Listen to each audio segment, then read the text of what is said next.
Hello everyone, welcome sa ating YouTube channel, and today we will start planting our succulents in clay pots again.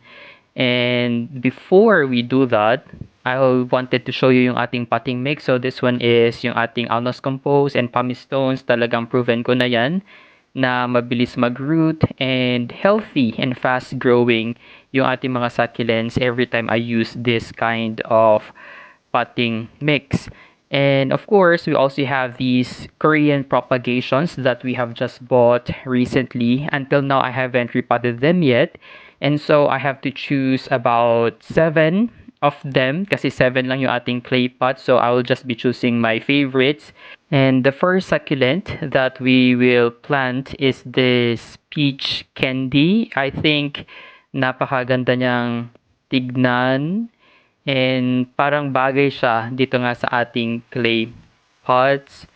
So, next is I'm actually thinking of something na slow grower. And so we have these Agavoides ebony na ito talagang I bought this several months ago pero until now it hasn't outgrown yung kanyang parang 3-inch pot.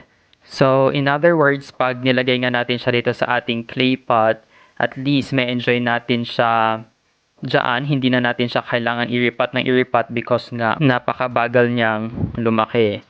Ayan. So, for our third succulent, we have itong ating psych na ito. So, I don't know exactly pero I'm really enjoying or nagagandahan ako sa mga pointed na leaves ng mga succulent like this one.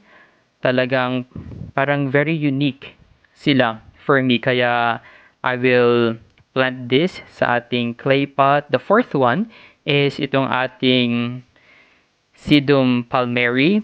Ayan, very unique rin yung kanyang appearance, 'di ba? So green lang siya. I don't know if mag-iiba pa yung kanyang color over time, pero I really like it as is, lalo na yung green at saka yung color, yung natural clay color ng ating pots ay magandang combination.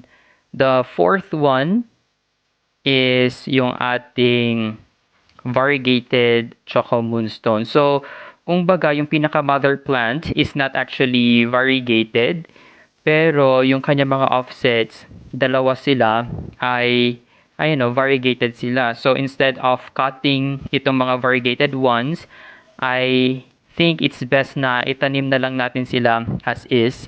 May mga maliliit pang offset sa pinakababa and they also look variegated. Kaya, ayan, alagaan nating mabuti itong variegated Choco Moonstone na to. The fifth one is this Ionium Suncap. Ayan, na variegated. So, in general, talagang maganda yung ating mga Ioniums kasi kung mapapansin ninyo, nagkakaroon nga sila ng napakadaming stems and they do branch out. Ayan, parang ganyan. And so, they really resemble that of a mini tree. So, parang bonsai style sila. Pang 7 natin would be this one. So, ito naman, matagal na siya dito sa atin. Itong moonstone na ito, parang more than 1 year na siya. Nakapag-propagate na ako sa kanya ng multiple stems before. And sa ngayon, may mga offsets na naman siya sa pinakababa. Pero kasi ito, kung makikita ninyo, nakatanim pa siya sa kanyang original soil which is loam soil. Ayan, so ang tagal niya na dyan and even if na loam soil lang siya nakatanim, buhay na buhay naman siya. Kaya let's see if ano yung magiging itsura niya once we plant it nga or we change yung kanyang soil into an alnos compost. So, yung pag-repot natin is typically the same as what we do before. Ayan, may maliit lang siyang butas dyan. But still, we will be adding pothole mesh sa pinakailalim. So, of course, this one is self-adhesive. Kaya kahit na, ayan, ibaliktad natin, hindi yan basta-basta matatanggal. And after that one, syempre, diretso na tayo agad sa ating potting mix.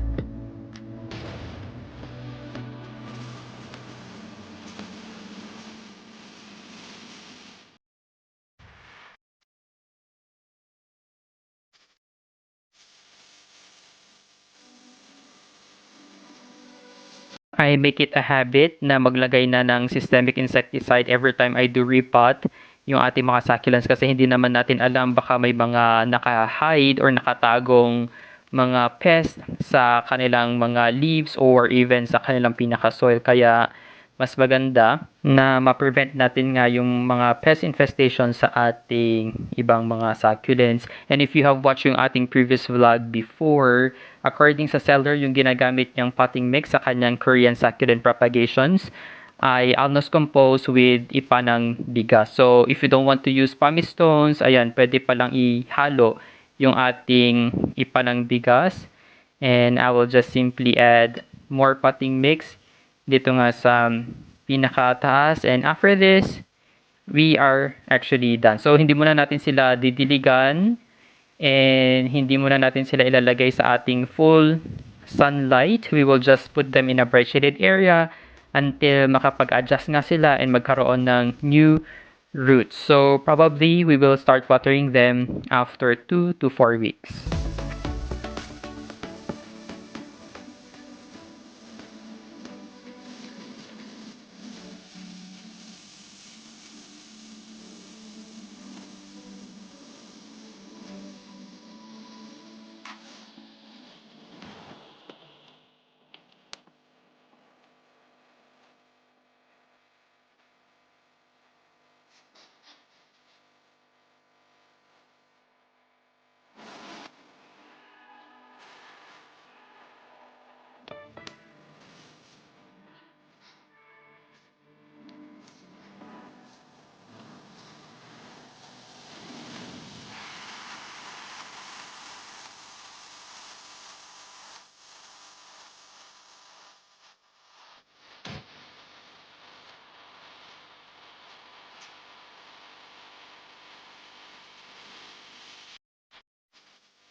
So, we are done. Ayan. So, we have 7 succulents na nakatanim nga dito sa ating mga clay pots and we will try to check in the next coming months if mas maganda nga ba yung paglaki nila or will they grow even faster as compared nga doon sa mga succulents natin na nakalagay sa ating mga plastic pots. But one thing is for sure, talagang the best pots for our succulents would be itong ating mga clay pots kasi nga they are very breathable and which means na mas mabilis na mag-dry or matuyo yung ating mga soil sa pinakaloob, especially if we do overwater them. And to those asking kung saan galing itong ating mga pots na to, they came from Kubling Hardin and I must say na talagang quality yung kanilang mga pinaka-pots, talagang ibang-iba as compared nga doon sa aking mga original clay pots na ginagamit before. Ayan, so I'll just keep you posted again next time. Thank you guys for watching. Don't forget to like and subscribe to our YouTube channel.